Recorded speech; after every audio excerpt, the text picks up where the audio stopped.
ថ្ងៃនេះទី22ខែកក្កដាឆ្នាំ2026ខ្ញុំបានបន្តលើកយកប្រធានបទផុសតាំងមកបញ្យល់ចែកជូនជាចំណេះដឹងបន្តទៅទៀតទាក់ទងទៅនឹងមាតិកាផុសតាំងឯកសារតើផុសតាំងឯកសារគឺជាអ្វីអញ្ចឹងនៅក្នុងន័យទូលាយផុសតាំងឯកសារគឺជាផុសតាំងដែលមានប្រភេទជាកំណត់ត្រាលាយលក្ខណ៍អក្សរផុសតាំងឯកសារទាំងឡាយអាចទទួលយកជាផុសតាំងនៅក្នុងតុលាការបានលុះត្រាតែវាមានវិធានក្នុងការដាក់ជូនដើម្បីកំណត់នូវភាពត្រឹមត្រូវរបស់វានិងដើម្បីជួយតុលាការឬគណៈវិនិច្ឆ័យធ្វើសេចក្តីសម្រេចនៅអ្វីដែលឯកសារទាំងនោះត្រូវបានបង្ហាញដូច្នេះនៅក្នុងចំណុចនេះនៅក្នុងចំណុចផុសតាំងឯកសារទាំងឡាយអាចទទួលយកបានជាផុសតាំងនៅក្នុងតុលាការលុះត្រាតែមានវិធានបាទអញ្ចឹងលុះត្រាតែវាមានវិធាននេះគឺសំដៅទៅលើលក្ខខណ្ឌទម្រង់របស់ឯកសារលក្ខខណ្ឌតម្រូវរបស់ឯកសារនិងនីតិវិធីច្បាប់ខ្ញុំឧទាហរណ៍ថាលក្ខខណ្ឌទម្រង់របស់ឯកសារគឺតកតងនឹងវិស័យដីធ្លីអញ្ចឹងនៅក្នុងទម្រង់ឯកសារនៃវិស័យដីធ្លីគេមានទម្រង់របស់គេដូចជាក្រសួងមន្ទីរស្ថាប័នដីធ្លីគាត់មានទម្រង់លិខិតស្នាមតកតងនឹងវិស័យដីធ្លីលក្ខខណ្ឌតម្រូវតកតងនឹងបុគ្គលជាអាជ្ញាធរដែលត្រូវធ្វើលិខិតស្នាមនោះនិងការចុះហត្ថលេខាទទួលស្គាល់លិខិតដែលគាត់បានចេញឲ្យបុគ្គលទាំងឡាយប្រើប្រាស់លក្ខខណ្ឌទី3តកតងទៅនឹងនីតិវិធីដែលយើងមានចែងនៅក្នុងនីតិវិធីច្បាប់កាលណាយើងដាក់ផុសតាំងយើងទៅប្រសិនបើយើងមិនអនុវត្តទៅតាមនីតិវិធីទេដូច្នេះការដាក់ផុសតាំងឯកសាររបស់យើងវាធ្វើឲ្យយើងឆ្លោះសិទ្ធិក្នុងការទទួលបាននៅសេចក្តីសម្រេចរបស់តុលាការដូច្នេះនៅក្នុងន័យនេះគេចង់និយាយថាអញ្ចឹងនៅក្នុងន័យចង្អៀតផុសតាំងឯកសារត្រូវបានសំដៅទៅលើទម្រង់មួយជាផុសតាំងសត្យានុម័តឧទាហរណ៍កិច្ចសន្យាមួយផ្ដល់សំណើដើម្បីបង្ហាញនៅលក្ខខណ្ឌដែលវាមានទាំងចរិតលក្ខណៈសត្យានុម័តនិងទាំងលាយលក្ខណ៍អក្សរដើម្បីបញ្ជាក់ពីយថាភាពបាទអញ្ចឹងយើងចរិតលក្ខណៈសត្យានុម័តនេះយើងដឹងហើយថាគឺជាចរិតលក្ខណៈពិតជាក់ស្ដែងនិងទាំងលាយលក្ខណ៍អក្សរនឹងគឺជាលក្ខណៈដែលអចិន្ត្រៃយ៍ណាអចិន្ត្រៃយ៍អបុគ្គលណាត្រូវតែអនុវត្តបាទឲ្យខាងតែបានអញ្ចឹងណាបាទដើម្បីបញ្ជាក់ពីយថាភាពដើម្បីបញ្ជាក់ពីភាពត្រឹមត្រូវរបស់វាចំណុចអន្តរាយដែលមានសក្តានុពល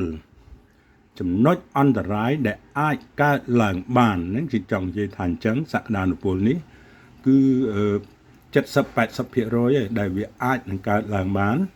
ជាមួយនឹងចំណុចអន្តរាយដែលយើងមិនយកចិត្តទុកដាក់អញ្ចឹងគេថាចំណុចអន្តរាយដែលមានសក្តានុពលដែលអាចកើតឡើងបានត្រូវបានគេប្រុងប្រយ័ត្នលើទិដ្ឋភាពនៃរឿងមិនពិតបាទលើទិដ្ឋភាពនៃរឿងមិនពិតលើទិដ្ឋភាពនៃអង្គហេតុអញ្ចឹងទិដ្ឋភាពនៃរឿងមិនពិតទិដ្ឋភាពនៃអង្គហេតុហ្នឹងវាតកតងទៅជាមួយអ្វីគឺវាតកតងជាមួយផុសតាំងផ្ទាល់មាត់ហ្នឹងមានន័យថាសេចក្តីថ្លែងការណ៍ផ្ទាល់មាត់ដោយបុគ្គលទាំងឡាយឬសេចក្តីអះអាងដោយបុគ្គលទាំងឡាយទៅលើរឿងអ្វីមួយបាទឧទាហរណ៍ថាតកតងរឿងវិស័យដីធ្លីការអះអាងរបស់បុគ្គលតកតងទៅនឹងការពិតនៃលិខិតស្នាមកាន់កាប់ដីធ្លីតកតងទៅនឹងអង្គហេតុនិងសាវតានៃការកាន់កាប់ដីធ្លីនឹងយ៉ាងម៉េចអញ្ចឹងគេឲ្យយើងមានការប្រុងប្រយ័ត្នទៅលើការបកស្រាយទៅលើសេចក្តីអះអាងរបស់បុគ្គលទាំងឡាយដែលបានថ្លែងបញ្ជាក់ទៅលើ លិខិតស្នាមកាន់កាប់ដីធ្លីនោះទី2តកតូននឹងចំណុចការពិតតកតូននឹងផុសតាងដើមឬក៏យើងហៅថាឯកសារដើមតកតូនទៅនឹងការកាន់កាប់ដីធ្លីនោះតើវាមានលក្ខណៈយ៉ាងណាហើយទំនាក់ទំនងឬដំណើរដើមតងនៃអង្គហេតុនៃផុសតាងដើមនោះគឺវាមានលក្ខណៈយ៉ាងម៉េចអញ្ចឹងគេប្រាប់ឲ្យយើងត្រូវប្រុងប្រយ័ត្នពីព្រោះថាឥឡូវសម័យឥឡូវហ្នឹងគេអាចធ្វើដូច 100% អញ្ចឹងទោះបីជាយើងមានឯកសារដើមរបស់យើងក៏ដោយគឺគេអាចធ្វើដូចការពិតទាំង 100% ដូចយើងបានដឹងហើយនៅក្នុងសម័យឥឡូវបច្ចេកវិទ្យាវាមានលក្ខណៈទំនើបកម្មដូច្នេះលិខិតឯកសារអ្វីផ្សេងគឺវាធ្វើទៅគឺមានលក្ខណៈដូចគ្នាបេះបិទនោះត្រាតែយើងផ្ទៀងផ្ទាត់វាឲ្យបានត្រឹមត្រូវនិងហ្មត់ចត់ចំណុចទី3តកតូននឹងពាក្យចចាមអារាមនេះគេហៅថាផុសតាងពាក្យចចាមអារាមដែលយើងត្រូវផ្ទៀងផ្ទាត់ពីភាពមិនពិតរបស់វាដើម្បីយើងត្រូវផ្ទៀងផ្ទាត់ពីអង្គហេតុរបស់វាផុសតាងពាក្យចចាមអារាមនេះគឺជាផុសតាងមួយដែលនិយាយតគ្នាឧទាហរណ៍ថាបុគ្គលខគាត់និយាយតពីបុគ្គលកហើយបុគ្គលកយើងអត់ដឹងថាគាត់ដឹងរឿងហ្នឹងនិយាយពីរឿងហ្នឹងតកតងរឿងការកាន់កាប់ដីធ្លីរបស់បុគ្គល A ហ្នឹងគឺយ៉ាងម៉េចទេអញ្ចឹងគាត់និយាយអំពីការកាន់កាប់របស់បុគ្គល A ហ្នឹងថាជារឿងមិនពិតអីចឹងទៅហើយបុគ្គលខហ្នឹងគាត់និយាយទៅតាមបុគ្គលខទៀតអានឹងហើយដែលគេហៅថាជាពាក្យចចាមអារាមគឺការនិយាយតគ្នានៅក្នុងវិធានភស្តុតាងនៃសហរដ្ឋអាមេរិកគេមិនយកភស្តុតាងពាក្យចចាមអារាមនឹងយកជាការពិចារណានៅក្នុងតុលាការទេមានន័យថាចៅក្រមឬក្រុមប្រឹក្សាជំនុំជម្រះក្តីគាត់មិនយកភស្តុតាងពាក្យចចាមអារាមនេះទៅពិចារណាទេប៉ុន្តែជាន័យទូលាយភស្តុតាងពាក្យចចាមអារាមនេះអាចមានសច្ចភាពខ្លះនៅក្នុងនោះដែរទៅតាមការស្រាវជ្រាវរបស់គេចំណុចចុងក្រោយគឺយថាភាពយើងដឹងហើយយថាភាពតកតងទៅនឹងភាពមិនពិតតកតងទៅនឹងអង្គហេតុនឹងគឺភាពត្រឹមត្រូវតាមច្បាប់របស់វាយ៉ាងម៉េចយើងត្រូវពិនិត្យមើលឲ្យបានច្បាស់លាស់បាទមួយទៀតឯកសារដើមច្បាប់ចម្លងជាឯកសារអេឡិចត្រូនិកត្រូវរក្សាទុកទាំងអស់ឲ្យមានសុវត្ថិភាពបាទឯកសារច្បាប់ថតចម្លងត្រូវធ្វើតាមលក្ខណៈត្រូវធ្វើតាមលក្ខខណ្ឌតម្រូវរបស់អាជ្ញាធរយថាភូតឬអាជ្ញាធរដែលច្បាប់កំណត់នៅនេះគេចង់និយាយថាឯកសារដើមនឹងសម័យទំនើបឥឡូវហ្នឹងគឺគេត្រូវបានគេបំផ្លែងវាទៅជារក្សាទុកនៅក្នុងឧបករណ៍បច្ចេកវិទ្យាអេឡិចត្រូនិកបាទពីព្រោះកាលណាឯកសារដើមកាលណាបាត់ទៅវាមាននៅឯកសារដើមមួយទៀតដែលគេបញ្ជាក់ពីភាពត្រឹមត្រូវរបស់វាហើយរក្សាទុកវាទៅជាភស្តុតាងមួយនៅក្នុងឧបករណ៍អេឡិចត្រូនិកដែលយើងហៅថាជាលក្ខណៈទុននោះគេហៅ software នោះគឺយើងបំផ្លែងវាទៅជាលក្ខណៈ software ដើម្បីរក្សាទុកនៅក្នុងឧបករណ៍អេឡិចត្រូនិកទាំងឡាយចំណែកឯឯកសារច្បាប់ថតចម្លងដើម្បីឲ្យតុលាការទទួលយកបានលុះត្រាតែយើងធ្វើទៅតាមលក្ខខណ្ឌតម្រូវរបស់វាណាធ្វើតាមលក្ខខណ្ឌតម្រូវឧបមាថាការថតចម្លងអត្តសញ្ញាណប័ណ្ណការថតចម្លងសញ្ញាបត្រគឺគេតម្រូវឲ្យយើងធ្វើយ៉ាងដូចម្ដេចគឺបញ្ជាក់ពីភាពត្រឹមត្រូវរបស់វានៅឯអាជ្ញាធរមូលដ្ឋានដូចជាឃុំសង្កាត់ឬក៏ស្រុកខណ្ឌវាមានច្រកចេញចូលរបស់គេដើម្បីបញ្ថតចម្លងហើយនឹងបញ្ជាក់ពីភាពត្រឹមត្រូវរបស់ឯកសារយើងដែលយើងចង់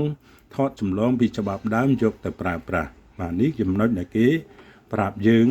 ឲ្យយើងយកចិត្តទុកដាក់អនុវត្តតាមបើមិនដូច្នោះទេ ការងាររបស់យើងនឹងត្រូវបានផ្លោះសិតហើយប្រភេទ7យ៉ាងនៃភស្តុតាងឯកសារប្រភេទ7យ៉ាងនៃភស្តុតាងឯកសារមានឯកសារផ្លូវការទី1ឯកសារផ្លូវការឯកសារផ្លូវការគឺចេញពីសាក្សីនៃបុគ្គលទាំងឡាយដែលអាចបញ្ជាក់បានទៅលើសេចក្តីថ្លែងការណ៍ផ្សេងៗរបស់ខ្លួនទៅនឹងការចោទប្រកាន់អ្វីមួយសេចក្តីថ្លែងការណ៍របស់សាក្សីនេះមានសក្តានុពលលើសច្ចភាពឯកសារផ្លូវការនេះមានដូចជាសញ្ញាបត្រប័ណ្ណសម្គាល់ម្ចាស់អចលនវត្ថុអត្តសញ្ញាណប័ណ្ណកាតសម្គាល់យានយន្តនិងឯកសារសំខាន់ផ្សេងទៀតបាទនេះគេហៅថាជាឯកសារផ្លូវការដែលចេញដោយបុគ្គលទាំងឡាយគេបើកវងចោមកថាសាធារណៈបុគ្គលសាធារណៈមានន័យថានីតិបុគ្គលសាធារណៈឬក៏នីតិបុគ្គលឯកជនអញ្ចឹងនៅក្នុងចំណុចនេះគឺដូចជាឯកសារដូចជាសញ្ញាបត្រដូចជាប័ណ្ណបើកបរនេះជាដើមគឺសុទ្ធសឹងតែជាបុគ្គលដែលត្រូវបានទទួលស្គាល់ដោយច្បាប់និងមានសិទ្ធិធ្វើសេចក្តីថ្លែងការណ៍ទៅនឹងបញ្ហាអ្វីមួយដែលចោទប្រកាន់ទៅលើម្ចាស់កាន់កាប់ឯកសារផ្លូវការទាំងនោះចំណុចទី2សេចក្តីថ្លែងការណ៍របស់សាក្សីរឿងទាំងនេះមានដូចជាលិខិតផ្លូវការរបស់មេធាវីលិខិតផ្លូវការរបស់អាជ្ញាធរមូលដ្ឋានសម្បត្តិអាពាហ៍ពិពាហ៍លិខិតមគ្គសាស្ត្រលិខិតប្រទានកម្មលិខិតបញ្ជាក់ដីធ្លីឬកិច្ចសន្យាផ្សេងទៀតពួកវាមានអំណាចតាមផ្លូវច្បាប់ដែលអាចធ្វើឲ្យតុលាការពិចារណាយកជាការបានអញ្ចឹងគេហៅថា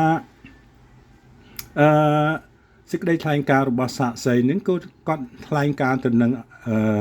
ឯកសារឬក៏លិខិតស្នាមដែលគាត់បានចេញឲ្យបុគ្គលដែលត្រូវការនឹងយកទៅប្រើប្រាស់ឬក៏ចេញឲ្យបុគ្គលដែលត្រូវការងារជាមួយអ្នកដែលពាក់ព័ន្ធហ្នឹងគឺដូចជាឧទាហរណ៍ដូចជាលិខិតផ្លូវការរបស់មេធាវីអញ្ចឹងមេធាវីគាត់មានលិខិតផ្លូវការរបស់គាត់ក្នុងការពារក្តីឲ្យអតិថិជនណាមួយគឺគាត់មានលិខិតផ្លូវការរបស់គាត់លិខិតផ្លូវការរបស់អាជ្ញាធរមូលដ្ឋានvà លិខិតផ្លូវការរបស់អាជ្ញាធរមូលដ្ឋានយើងឧទាហរណ៍ថាឥឡូវប្រជាពលរដ្ឋមួយគាត់សុំឲ្យអាជ្ញាធរមូលដ្ឋានហ្នឹងឃុំសង្កាត់ហ្នឹងបញ្ជាក់ពីភាពការរស់នៅស្របច្បាប់របស់គាត់នៅក្នុងមូលដ្ឋាននោះនិងបញ្ជាក់ពីអត្តចរិតរបស់គាត់ដើម្បីគាត់យកទៅប្រើប្រាស់ទៅនៅក្នុងស្ថាប័នឯកជនអ្វីមួយឧទាហរណ៍ថាឥឡូវនេះខ្ញុំសង្កេតឃើញថានៅតាមស្ថាប័នឥណ្ឌាហ្នឹងកាលណាបុគ្គលម្នាក់គាត់ទៅធ្វើការអញ្ចឹងស្ថាប័នឥណ្ឌានោះគាត់តម្រូវឲ្យមានការបញ្ជាក់លក្ខណៈនៃការរស់នៅឬអត្តចរិតពីអាជ្ញាធរមូលដ្ឋានហ្នឹងអញ្ចឹងអាជ្ញាធរមូលដ្ឋានគាត់អាចធ្វើបានបាទដូចជាមួយទៀតសម្បត្តិអាពាហ៍ពិពាហ៍លិខិតមគ្គសាស្ត្របាទលិខិតប្រទានកម្មលិខិតអំណោយលិខិតបញ្ជាក់ដីធ្លីលិខិតកាន់កាប់ប្រើប្រាស់ដីធ្លីកិច្ចសន្យាផ្សេងបាទទាំងអស់នេះសុទ្ធតែជាសេចក្តីថ្លែងការណ៍ដែលគេហៅថាជាសេចក្តីថ្លែងការណ៍របស់សាក្សីដែលគាត់អាចថ្លែងការណ៍ទៅនឹងអ្វីការងារអ្វីដែលគាត់បានធ្វើឬក៏ចេញទៅឲ្យបុគ្គលដែលត្រូវការដើម្បីយកទៅប្រើប្រាស់តាមច្បាប់ចំណុចទី3គឺសំដៅទៅលើរូបថតនិងវីដេអូនឹងក៏ជាឯកសារដែររូបថតនិងវីដេអូក៏គេត្រូវបានគេចាត់ទុកជាភស្តុតាងសត្យានុម័តភស្តុតាងឯកសារដែលវាមានចរិតលក្ខណៈសត្យានុម័តនិងជាលេខលក្ខណ៍អក្សរដែរដូចជារូបថតនិងវីដេអូនេះត្រូវបានកត់ត្រាយ៉ាងជាក់ស្ដែងពេលវេលាកាលបរិច្ឆេទទីតាំងនៅក្នុងរូបថតនិងវីដេអូដែលត្រូវបានបង្កើតឡើងដោយឧបករណ៍បច្ចេកវិទ្យាអេឡិចត្រូនិកនិងអេឡិចត្រូនិកគ្រប់ប្រភេទបាទអញ្ចឹងយើងឧទាហរណ៍ថានៅក្នុងរូបថតមួយហ្នឹងគឺវាមានកត់ត្រានៅពេលវេលា កាលបរិច្ឆេទទីតាំងនៅក្នុងរូបថតនោះបាទថាតើរូបថតមកសន្លឹកហ្នឹងវាថតនៅថ្ងៃណាណាម៉ោងប្រមាណបាទតកតងទៅនឹងទីតាំងដែលវារក្សាទុកនៅក្នុងឧបករណ៍នៅក្នុងរូបភាពនៅក្នុងអាដែងកាមេរ៉ាជាលក្ខណៈ soft អញ្ចឹងវាកត់ត្រានៅទីតាំងនៅទីកន្លែងដែលរូបថតមួយសន្លឹកនោះត្រូវបានថតដូច្នេះហើយទៅគេចាត់ទុកថារូបថតនិងវីដេអូទាំងឡាយក៏ជាភស្តុតាងឯកសារផងដែរកាលណាយើងចម្លងវាយកមកប្រើប្រាស់អញ្ចឹងវាកត់ត្រានៅពេលវេលាកាលបរិច្ឆេទច្បាស់លាស់ចំណុចទី4ការសរសេរសារឆ្លងឆ្លើយគ្នាបាទការសរសេរសារឆ្លងឆ្លើយគ្នានេះក៏ត្រូវបានគេចាត់ទុកជាភស្តុតាងឯកសារដែរ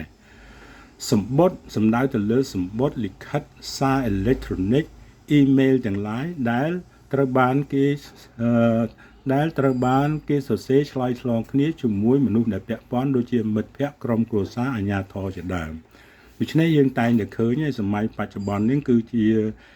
សម័យបច្ចេកវិទ្យាទំនើបការឆ្លងឆ្លើយគ្នាគឺពេញនិយមណាស់តាមរយៈទូរស័ព្ទឧបករណ៍ចល័តបាទដូចឬក៏ computer តាមរយៈ email អីជាដើមដូច្នេះ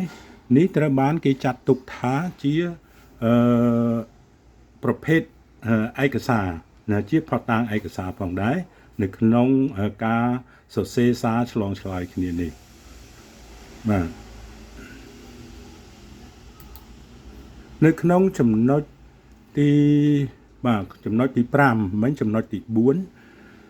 នៅចំណុចទី5កំណត់ហេតុនៃកិច្ចប្រជុំតើកំណត់ហេតុនៃកិច្ចប្រជុំគឺជាអ្វីកំណត់ហេតុនៃកិច្ចប្រជុំគឺជា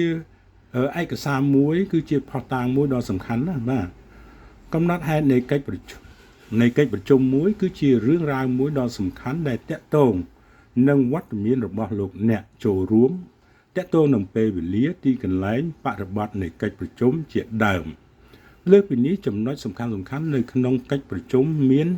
ការជជែកគ្នាលើខ្លឹមសារនៃប្រធានបទការព្រមព្រៀងការមិនព្រមព្រៀងគ្នាលើលទ្ធផលនៃកិច្ចប្រជុំចុងក្រោយគឺជាការចុះហត្ថលេខានៃការផ្ដល់សច្ចាប័នរបស់លោកអ្នកលើកំណត់ហេតុប្រជុំនោះបាទអញ្ចឹងគេចង់ឲ្យយើងមានការយល់ដឹងថាកំណត់ហេតុនៃកិច្ចប្រជុំនឹងគឺជាភស្តុតាងឯកសារសំខាន់ណាស់របស់លោកអ្នកដែលធ្វើការនៅក្នុងស្ថាប័នឯកជននៅក្នុងស្ថាប័នរដ្ឋឬអ្នកដែលមានមុខងារនៅក្នុងការប្រជុំពិភាក្សាទៅលើប្រធានបទសំខាន់នោះគឺវត្តមានគឺហត្ថលេខាគឺជារឿងមួយចាំបាច់ណាពេលវេលាទីកន្លែងចូលរួមប្រធានបទពិភាក្សាពីរឿងអ្វីណាហើយជាចុងក្រោយទៅលើខ្លឹមសារដែលយើងបានពិភាក្សានោះថាតើយើងជាបុគ្គលម្នាក់បានជំទាស់ទៅលើរឿងអ្វីមួយនឹងបានឯកភាពទៅលើរឿងអ្វីមួយអញ្ចឹងអ្វីដែលយើងបានបញ្ចេញសកម្មភាពដែលយើងបានពិភាក្សានោះត្រូវបានគេកត់ត្រានៅក្នុងកំណត់ហេតុនៃអង្គប្រជុំអញ្ចឹងយើងត្រូវមុននឹងយើងចុះហត្ថលេខាយើងត្រូវពិនិត្យមើលឡើងវិញពីភាពត្រឹមត្រូវនៃកំណត់ហេតុនោះថាតើអ្វីដែលយើងបាននិយាយនោះការកត់ត្រារបស់គេហ្នឹងគឺត្រឹមត្រូវដោយអ្វីដែលយើងបាននិយាយដែរឬយ៉ាងណាអញ្ចឹងបើសិនបើយើងមិនបាននិយាយទេគេកត់ត្រាខុសពីអ្វីដែលយើងនិយាយអញ្ចឹងយើងស្នើសុំឲ្យគេកែតម្រូវឡើងវិញចាំយើងចុះហត្ថលេខាលើវាបាទនេះគឺជារឿងដែលសំខាន់នៃកំណត់ហេតុនៃកិច្ចប្រជុំដែលត្រូវបានគេចាត់ទុកជាភស្តុតាងឯកសារផងដែរចំណុចមួយទៀតចំណុចទី6របាយការណ៍វេជ្ជសាស្ត្ររបាយការណ៍វេជ្ជសាស្ត្រគឺប្រសិនបើមានរបួសស្នាមខាងរាងកាយកំណត់ត្រាវេជ្ជសាស្ត្រចុងក្រោយដែលធ្វើឡើងដោយគ្រូពេទ្យឬប្រឹក្សាយោបល់បានកត់ត្រារឿងរ៉ាវនៃរបួសស្នាមផលប៉ះពាល់អ្វីខ្លះដែលកើតមានឡើងរបាយការណ៍នេះត្រូវតែឆ្លើយទៅនឹងសំណួរនិងបញ្ហារបួសស្នាមទាំងអស់របស់អ្នក បើសិនពុំមានលក្ខណៈគ្រប់គ្រាន់ត្រឹមត្រូវទេសូមស្នើសុំគេបំពេញវាបន្ថែមដោយអ្វីដែលអ្នកកំពុងទទួលរងគ្រោះអញ្ចឹងនៅក្នុងលិខិតរបស់វិជ្ជវិទ្យាមួយគឺគេកត់ត្រាអំពីបញ្ហាឬក៏ស្ថានភាពរបួសស្នាមរបស់យើងនៅក្នុងលិខិតនោះហើយនឹងការសួរនាំហើយនឹងចម្លើយរបស់យើងឆ្លើយទៅវិញហ្នឹងតើមានការកត់ត្រាត្រឹមត្រូវនៅក្នុងលិខិតស្នាមវិទ្យាសាស្ត្រនោះដែរឬទេប្រសិនបើវាមិនមានក៏យើងស្នើសុំឲ្យគេបំពេញបន្ថែមឲ្យបានត្រឹមត្រូវនៅលក្ខខណ្ឌនៃរបួសស្នាមរបស់យើងបាទនេះជារឿងដែលសំខាន់ពីព្រោះរឿងនេះយើងកាត់ឡើងភាគច្រើនណាស់ទូទៅនៅក្នុងសង្គមយើងបច្ចុប្បន្នហ្នឹងការចេញវិជ្ជវិទ្យាឬការចេញលិខិតស្នាមពីគ្រូពេទ្យដែលយកទៅប្រើប្រាស់នៅតុលាការហ្នឹងគឺជារឿងសំខាន់ណាស់គឺយើងត្រូវពិនិត្យមើលឲ្យបានម៉ត់ចត់បាទដូចខ្ញុំជម្រាបជូនទាំងបើសិនជាការរៀបរាប់នៅក្នុងលិខិតរបស់លោកគ្រូពេទ្យនោះគឺมันបានគ្រប់គ្រាន់ទេយើងស្នើសុំឲ្យគាត់ដាក់បន្ថែមនៅអ្វីដែលជារឿងពិតនៅដែលជាតថភាពរបស់យើងបាទចំណុចចុងក្រោយចំណុចទី7គឺរបាយការណ៍អ្នកជំនាញផ្សេងវិស័យជំនាញមានច្រើនប្រភេទនៅក្នុងសង្គមទាំងឡាយត្រូវបានគេដាក់ឲ្យបម្រើសេវាកម្មសាធារណៈឬសេវាកម្មឯកជនដូចជាជំនាញចិត្តសាស្ត្រចិត្តវិជ្ជវិទ្យាចិត្តវិជ្ជវិទ្យានេះគឺតកតងទៅនឹងប្រព័ន្ធសរសៃប្រសាទឬក៏តកតងទៅនឹងមនុស្សមានរោគចិត្តមនុស្សមានកាយវិកលកម្មឯជាដើមកសលវិច័យបាទធ្វើកសលវិច័យវិស័យកសលវិច័យវិស្វកម្មគណនេយ្យគ្រប់គ្រងសវនកម្មជាដើមចូលធ្វើសម្រង់វាមុនពេលដែលអ្នកចាប់ផ្ដើមណាមុនធ្វើសម្រង់វាហ្នឹងឧទាហរណ៍ថាយើងមុននឹងធ្វើកសលវិច័យឯមួយហ្នឹងគឺយើងធ្វើគេហៅភាសាអង់គ្លេសគេហៅ quotation ណាបាទយើងត្រូវសុំ quotation ធ្វើសម្រង់របស់គេអំពីតម្លៃហ្នឹងឥឡូវតម្លៃ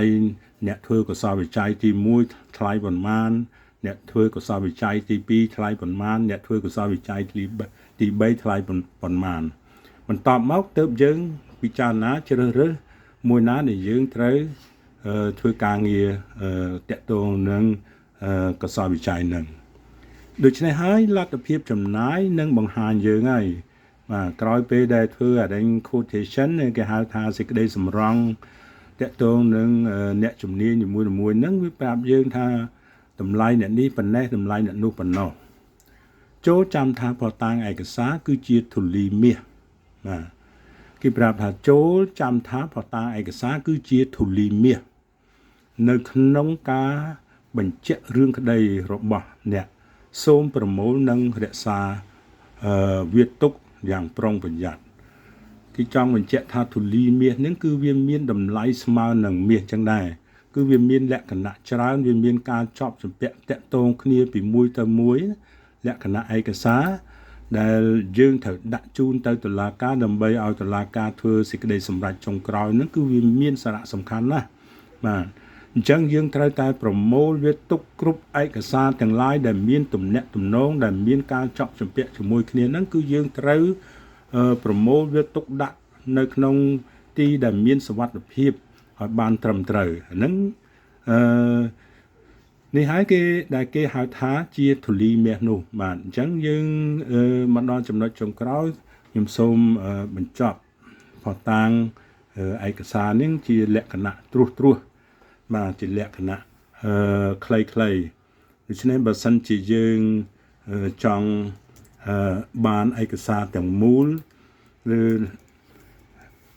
ពាក្យពេចន៍ទាំងស្រុងយកទៅមើលបន្ថែមទៀតសូមទំនាក់ទំនងមកខ្ញុំតាមលេខទូរស័ព្ទនេះបាទតាមលេខទូរស័ព្ទនេះដូច្នេះយើងនឹងមានសិភៅជាវជូនសម្រាប់លោកអ្នកដែលមានតម្រូវការបាទសូមអរគុណច្រើន